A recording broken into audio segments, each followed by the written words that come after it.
Dinosaurs. The word means literally terrible lizard. They've fascinated the minds of children and adults alike since the discovery of their fossilized bones in the mid-1800s. Thousands of TV programs, movies, books, magazines, and radio shows have been dedicated to them and the time when they roamed the earth. But when was that time? Starting with Charles Lyell in the late 1700s came the idea that the layers of rock and sediment we see around the world took millions of years to form. This ultimately led to the theory that the dinosaurs lived 65 million years ago and in some strange catastrophe were wiped from the face of the earth, never to be seen by man. Today, the idea that dinosaurs and man were separated by 65 million years is accepted as fact, with little question by most people. But is it true that man has never seen a living dinosaur? What does the fossil record say? Does the fossil record give us evidence of man and dinosaur living contemporaneously? And if there was such evidence, what would be done with it, and how would today's academia respond? Join us now as we journey on an adventure, digging into the past, exploring the present, and uncovering the truth about dinosaurs, man, and their footprints in stone. Nestled in the rolling hills of north-central Texas is a little town called Glen Rose. This small town, with a population of around 2,300, has been a tourist attraction since the mid-20th century. The attraction that has drawn hundreds of thousands of people to this tiny town centers around the discovery of dinosaur fossil footprints along the banks of the Biloxi River. These dinosaur footprints, however, are not the only footprints to have been uncovered here. In 1908, a massive flash flood tore through the Biloxi River, causing Volkswagen-sized boulders to be washed down the stream. The flood caused the river level to rise 27 feet, and the erosion that resulted from the flood exposed new layers of rock in the bed and shores of the river. When this thing flash floods and it rips through here, now before they dammed it, this was the only river that was undammed in Texas. And for every mile, it drops 7 feet. So back in 1908, when that flash flood came through here and ripped up all these layers in 1908, no one ever seen a dinosaur track. Ernest Adams and his brother George Adams are credited with finding the first theropod footprints. Robert Summers grew up in Glen Rose and was a close friend of Bull Adams, as he was nicknamed. Well, I was privileged to have lived right next door to a man we called Bull Adams, Ernest Talbert Adams. He just was about 100 steps away from my house. And he was such an interesting fellow that he loved to talk about Indians, dinosaurs, you just name it, everything a kid likes to hear, and was quite an expert in most of those fields. So what would be your relationship with him and the tracks? Well, probably no relationship between me and him and the tracks, except for the fact that he was the first one that I know about that knew what they were. His brother George had found them during the summer. He was just kicking around the rocks up the creek here in town. Bull Adams was friends with another resident named Charlie Moss, and in 1909, on one of their numerous swimming excursions in the Biloxi River, Bull showed Charlie Moss another set of tracks. He referred to them as giant man tracks. At least 15 local people testified to seeing the same set of tracks in that area, which became known as the Fourth Crossing Tracks. Moss said about the tracks, they were so plain that you could see where he was walking, and then he got up on the balls of his feet and commenced to run. But it was Charlie Moss who discovered the first human footprints when he came back from the war, was recuperating in his hometown. First human footprints among dinosaur footprints after a spring flood had ripped up the ledge. Well, Bull Adams examined them, and Bull Adams, the scholar, Oxford scholar, who grew up here as well, thought that actually, since he was an anthropologist, he felt that the earliest evidence of man was at Glen Rose. Emmett McFall, another local resident of Glen Rose who owned property adjacent to the Biloxi River, claimed to have first seen the giant man tracks in 1923 when he was 28 years old. What do you remember about your grandfather Emmett and what he found and saw? Well, of course, personally, I first remember in the 50s, in the early 50s when I was a young boy, but he bought this place in 1929. And just a year or two after he bought it, they had a big flood, and he'd uncovered some of the tracks that are visible today. But Emmett McFall, when we went to his house, it was the most unusual house, I guess it's still over there, and he had some of the tracks around a tree. He's the one that, he and Cecil Darty, the one that told me where they were. And then I take field trips every year. When the stock market crashed in 1929, the Great Depression hit, and many people did just about anything they could imagine to earn money. Several local residents, like Jim Riles and his wife, took up the side occupation of chiseling dinosaur tracks out of the riverbed and selling them to tourists. During the 30s, he had a man that worked for him that lived here on the place named Jim Riles, and Jim dug out what we call human tracks and dinosaur tracks, and they sold them to different people. To the residents of Glen Rose, Texas, the idea of man and dinosaurs living together was not so strange. Before the 1930s, the theory of evolution had not become widespread throughout the public education system. As a result, the residents in and around Glen Rose thought nothing of these giant human footprints in stone. The amazing thing about it is that I wasn't amazed at the time. And we were looking at these tracks, and I walked over to the side and I said, well, they must have been playing with the kids down here, because here's some boy or man tracks right alongside of them, but I didn't think anything about it. And until much, much later, found out the significance of man tracks with dinosaurs. I didn't have a problem with that. And until I started learning some of the things they were teaching in schools, man came along a long time after the dinosaurs, supposedly. A very clear and pristine human track was extracted by Riles and then sold to a Dr. Cook in Cleburne, Texas. Well, I guess that was in the 30s, or it might have been in the 40s. He dug out a real good one that he sold to, he was a doctor, an MD over in Cleburne in Johnston County, and it was perfect. I never seen the actual track. My dad and my granddad did, but I seen pictures of it. But it had just perfect 5 toes, arched the foot, heel just like we have today if we was to step in mud, and then the mud would harden, and form. I mean, it was perfect. Thousands of people claim to have seen this track, which was on display on the wall of the Cook Medical Clinic. Unfortunately, upon Dr. Cook's death, it is believed by his son that the track was stolen and is still missing to this day. In the late 1930s, early fossil hunter Roland T. Byrd came to Glen Rose looking for fossils and dinosaur tracks. His initial interest in Glen Rose was sparked by a set of fossilized human footprints he saw on display in a small Arizona trading post.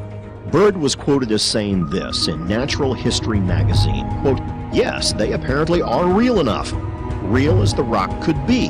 The strangest things of their kind I have ever seen. On the surface of each was displayed the near likeness of a human foot, perfect in every detail, but each imprint was 15 inches long." Roland T. Byrd actually etched his name in paleontological history by coming to Glen Rose and directing the excavation of a series of dinosaur footprints in the Paluxy Basin, near the area that is now the state park. The May 1939 Natural History magazine article was the first and last time Byrd mentioned the human tracks in his writings of the Paluxy fossil tracks. A short time later, a geologist named Clifford L. Burdick was inspired by the article and decided to investigate the Glen Rose tracks. Burdick began his search with the human prints he saw in the article taken from the storefront window in 1945 and managed to locate them in a small museum in Arizona. Now later in 1950, he published a short article entitled "When Giants Roam the Earth, Their Fossil Footprints Still Visible," in the Seventh-day Adventist periodical Signs of the Times. Burdick continued to research and document the tracks throughout his lifetime, and multiple footprints, both dinosaur and human, were found and extracted from the riverbed. The primary reason they were extracted was because when exposed to the weather, they were subject to serious erosion due to the carbonic acid that built up on them. They would be preserved if extracted. You see, erosional factors are at play. Weatherizing the flow of the river. And when the river gets dry, carbonic acid actually eats into the rock. This is what happens when, over years of time, they get carbonic acid from the rainwater, and it just destroys, it just crumbles this rock, and it really erodes these tracks and eats them pretty quickly. The legend of the giant man tracks continued to grow stronger when in 1964, Dr. Billy Caldwell, a geologist from Fort Worth, Texas, received a startling revelation. I went into the stone business and started handling building stone for building that we would bring. As a geologist, I could bring it from all over the United States. And one day in 1964-65, one of my stone suppliers from Glen Rose, his name was Bill Osborne, he came in with a pickup truck, and the back of the truck said, "I want to show you something." And the back of the truck was a piece of Glen Rose limestone. I could still see the fossils in it. It was about 4 foot by 4 foot, and it had a perfect human print in it. And I saw there was no differential weathering across and down in the track and up. It was the same weathering all the way across. There wasn't any indication of carving. It was a perfect looking print, and I said to Bill, "Where'd you get that?" And he said, "In the middle of the Paluxy River. It's been kind of slow, so we got out there with a cold chisel, and we spent a week cold chiseling this off." It was 4 to 6 inches thick, and so it would weigh hundreds of pounds. And then he told me one day, well, I said, "That is a really miraculous thing." And I asked him one day what he's going to do with it. He said, "I've had an offer, I think, of $800 from a man in Houston." So I said, "Well, I sure would like to have a casting of that if you're going to sell it." And so he made me a concrete cast. And that original casting is here in the museum. The concrete one. It was pretty heavy. The real print that Bill Osborne sold was last seen at the 1965 New York World's Fair. It has never been seen since. Possibly, like the Cook Medical Clinic print and artifacts that counter the evolutionary belief system, it was bought up and hidden away or possibly destroyed. The last scene of Raiders of the Lost Ark, where they're there, the storage area where they've hidden the Ark, that picture of we have good men working on it, it's hidden, and that's a pretty real depiction. I think they hide more things than they show, and we've run into that several times. In the late 1960s, the Reverend Stanley Taylor from Peoria, Illinois, heard about the human tracks through the writings of Clifford Burdick and went to Glen Rose to investigate for himself. He conducted numerous interviews with old-timers, shot 16mm film, and even extended the existing human footprint trails by excavating the overburden along the bank of the river.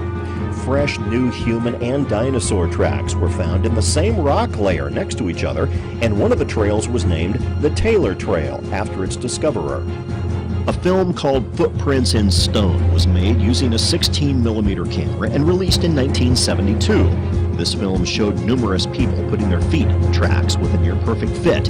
For at least a decade, this film was shown to numerous church and school groups across the country. I became acquainted with the footprints down here in 1972. The film had just been made, Footprints in Stone. And in fact, it wasn't fully edited, put together, but was shown in raw form. And so I got very excited about that, and I wanted to see them myself. And there were a couple of young teenagers that were skeptics. Their parents attended where I preached. I got them to go with me on this trip. We rented a motorhome. I got to see the footprints, and they got to walk in them and stick their feet in them and feel that they fit. And they became devout Christians as a result of that. I saw the effect, and I believe this was very good evidence. By late 1989, erosion had taken a considerable toll on the Taylor Trail, but at least 3 of the tracks within the trail still displayed clear human footprint features. In 1989, these 3 tracks were maliciously destroyed. Someone had entered the riverbed and used a metal bar to demolish the remnants of the clearest tracks within the Taylor Trail. Another track researcher was Dr. Cecil N. Doherty, a chiropractor that moved to Glen Rose specifically because of the tracks. He spent 17 years investigating them and photographing them. In 1971, he came out with a book called Valley of the Giants, which gave descriptions, locations, and pictures of the giant human footprints. A friend of mine, Jan Mercer, told me about Dr. Cecil Doherty, who had found some human tracks in place in situ here. So we contacted him and we came down here and he took us to the tracks. They were perfect. They were over in this area and between McFall and the park here. They were so perfect that it was unbelievable. Sometime I'd bring them down, the water would be real deep and we just had to kind of fill them. Other times the water was real low and we could see them. And there was 2 or 3 perfect tracks there. Carl Baugh came to Glen Rose in 1981 to excavate some of the dinosaur tracks. Dr. Baugh was a Christian but believed in evolutionary theory and cleaved to the idea that man and dinosaur were separated by 65 million years of time, and so was not expecting to discover the shocking revelation that changed his paradigm. So I finally came to Glen Rose.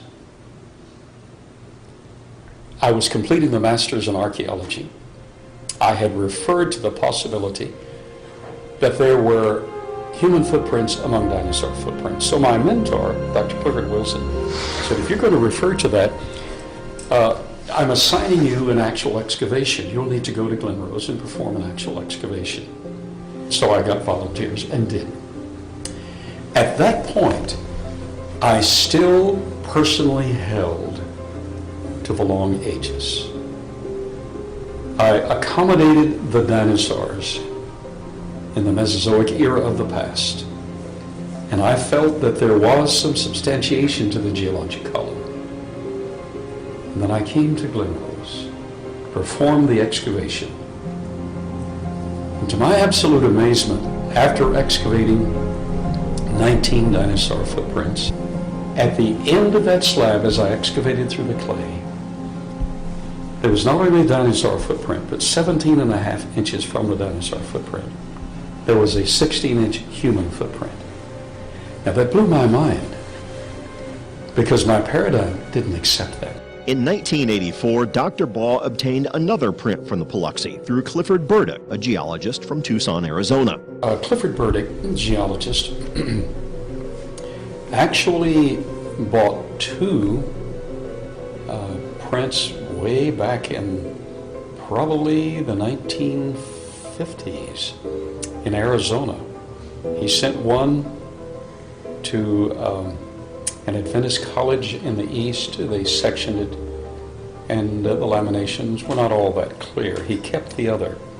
I was able to get the other from him in the 1980s. It was part of his treasure.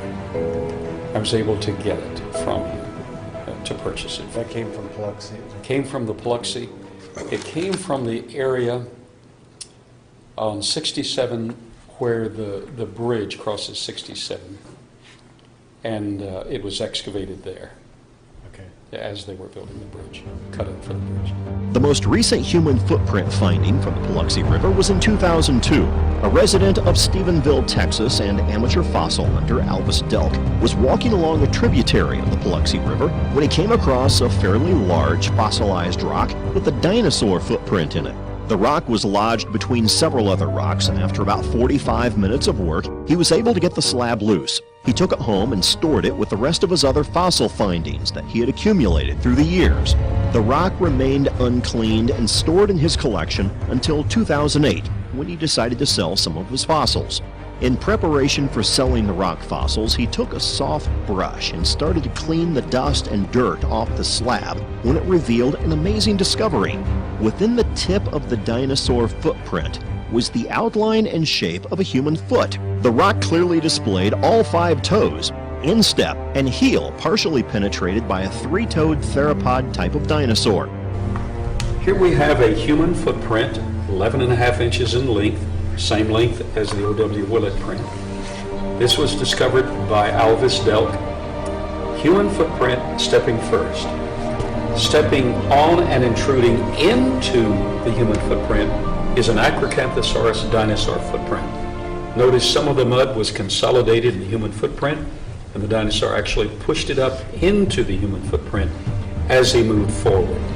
Spiral CAT scan technology has been applied in 2 certified laboratories and has found that under the human track, around it, under and around the dinosaur track, we have the same compression density. So it is genuine. Another significant footprint that Dr. Baugh obtained in 2010 was the O.W. Willett print, which was carved out of a limestone ledge along the banks of the Paluxy River in the 1950s at a location along the river where the current Dinosaur Valley State Park is located. Willett's family was in possession of the print for 60 years and finally decided to sell it to Dr. Baugh's museum. Retired park rangers have told people that they used to have yellow paint sprayed around the human tracks and would point them out to the public when they came to visit. But after evolution became popular in the 1970s, they were forced to tell the public that there were no human tracks in the park. When we investigated Dinosaur Valley State Park, we were told by the park interpreter that there were no human tracks in the park. You're not going to ask me anything about man tracks? If you do not want us to ask I you do anything not about want man to tracks, talk about man tracks. That's fine. then we will not. Okay. Then we won't ask you those questions. Okay. Because there's none in the park. Dinosaur Valley State Park was going to have a grand opening on that weekend, and that there was going to be, dinosaur footprints and, that kind of stuff. And so we decided, let's go check it out. So we go there. There were signs that were pointing to the different tracks, and the different dinosaur tracks and to the human footprints. And the dinosaur tracks on the signs were yellow with black letters. And they said the names of the dinosaurs that made those tracks. On the human footprints, on the big ones, there was a sign that was pointing to one of the big ones, and it said caveman tracks. So I got down, and because that really caught my attention, and I put my hand and started feeling that human track, that big one. And I never ever heard of such a thing. And I saw the sign, caveman tracks, and that got my attention. So time went on, a few years. One day I was reading in Genesis. And I read, I think it's in Genesis chapter 6, where the Bible says that right before the flood that there was giants on earth. And right when I read that, it was like a slide, like a picture in my head. I remember that footprint that I had seen about 12 years before that. There at Dinosaur Valley State Park. And I told my wife, I got up and I told my wife, it says here that there used to be giants on the earth. We got to go in the car. We got to go. I got to show you these. So we made a beeline for the state park. 12 years had passed since the time that I'd been there with my buddies. And we went, my wife and I, and went down there and we looked and looked and looked. Couldn't find any human footprints anywhere. So go back into the office or there, the area where, the rangers and all the people that work for the park were sitting behind their desks and stuff, and I'll go up to the counter. I said, what happened to those caveman tracks that y'all used to have out here?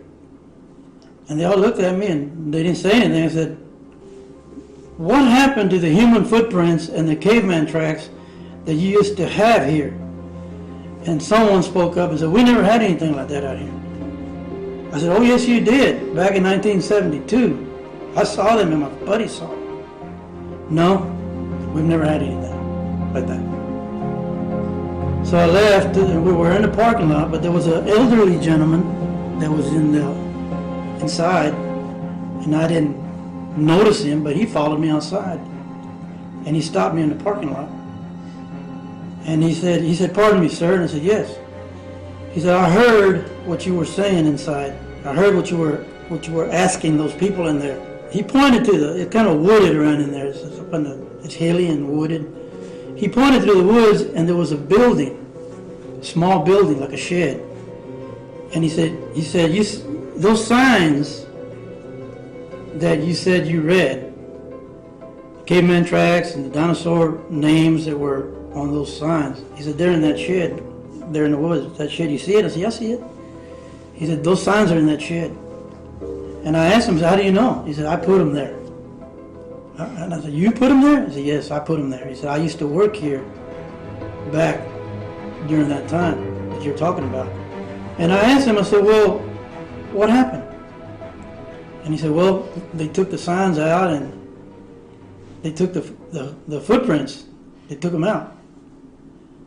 And I said, well, then they were here. He said, oh yeah, they were here. But the human tracks aren't just a local phenomenon. This is a worldwide occurrence. There are fossil footprints in almost every continent of the world.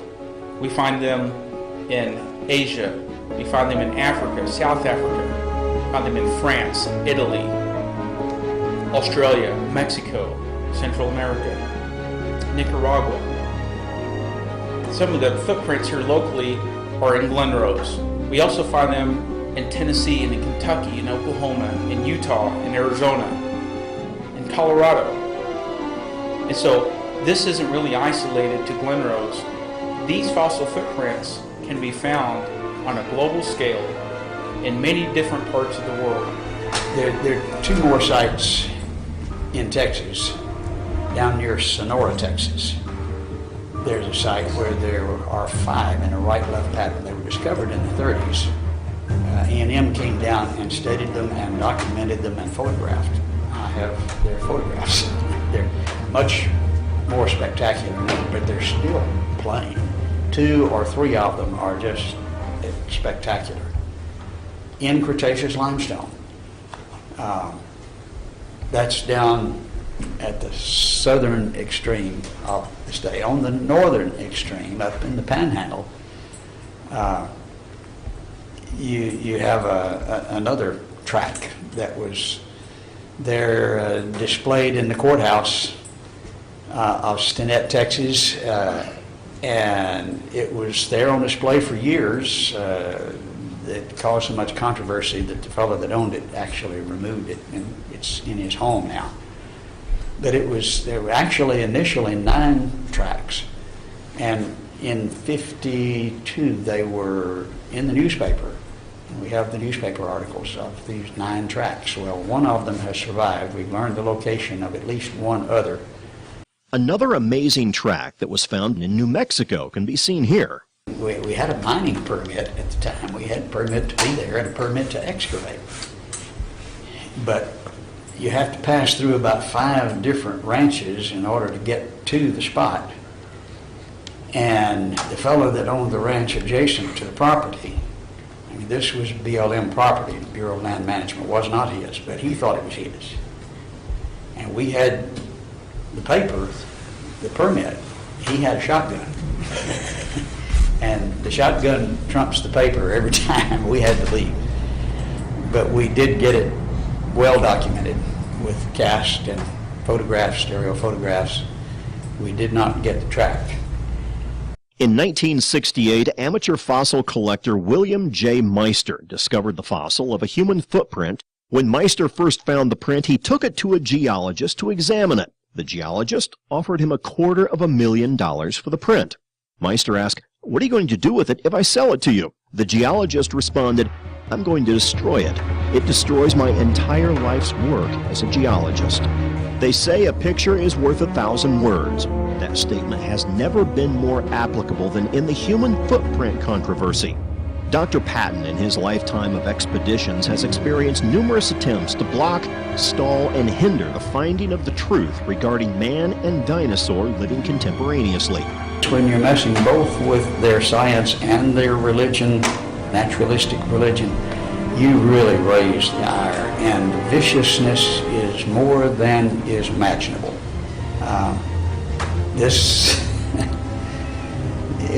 You kind of get used to it. You try to work with it and avoid it, but it doesn't surprise and it doesn't deter. This evidence of fossil footprints in stone puts to rest the idea that man and dinosaurs were separated by 65 million years and supports the biblical model of creation. Evolution is a bankrupt theory. However, its defenders, which include humanistic academia and the establishment media, are prepared to defend it to the bitter end. Over the past 200 years, the battle to remove God from the hearts and minds of men has raged on, and many proponents of evolution have used this theory in an attempt to undermine the authority of the Word of God. Any evidence in support of a biblical model of creation, no matter how convincing, will continue to be opposed in support of evolution because of the implications of having the Bible shown to be correct. But what are the implications of the foundational battle of creation versus evolution? Either we arrived by a naturalistic evolutionary progression, or we arrived by special creation. In every major university around the world, in the philosophy department, the four great questions of life are taught, or they're asked. They're never answered. Those four great questions are, who am I? Where did I come from? What's my purpose here, and where am I going? Who am I if evolution is true? Nobody. Where did I come from? Came from a rock. What's my purpose? I'm fertilizer for the future. Where am I going? Nowhere. If evolution is true, this is it. But some creationists hold to evolution and say, well, this is how God did it. If God did it that way, but said he did it otherwise, you can't trust him. You're not going anywhere. If evolution is true. And leading evolutionists have admitted, laughingly, some of you Christians hold to evolution and you think you're being academic. They're incompatible. It's one way or the other, and they laugh. So, the other alternative. What if creation is true? If creation is true, who am I? I am an individual originally made in the image of God. Even though I'm really scarred, and I've not lived up to that image as I should have, originally I was made in the image of God. If creation is true, who am I? That's who I am. Where did I come from? I came from his direct hand of special creation through Adam and Eve. What's my purpose here? My purpose is first of all to know him, privileged to know him, and then to represent him, to be his ambassador, to speak for him. And the fourth question, where am I going after this is over? I'm going home to be with him for all eternity. For God inhabits eternity.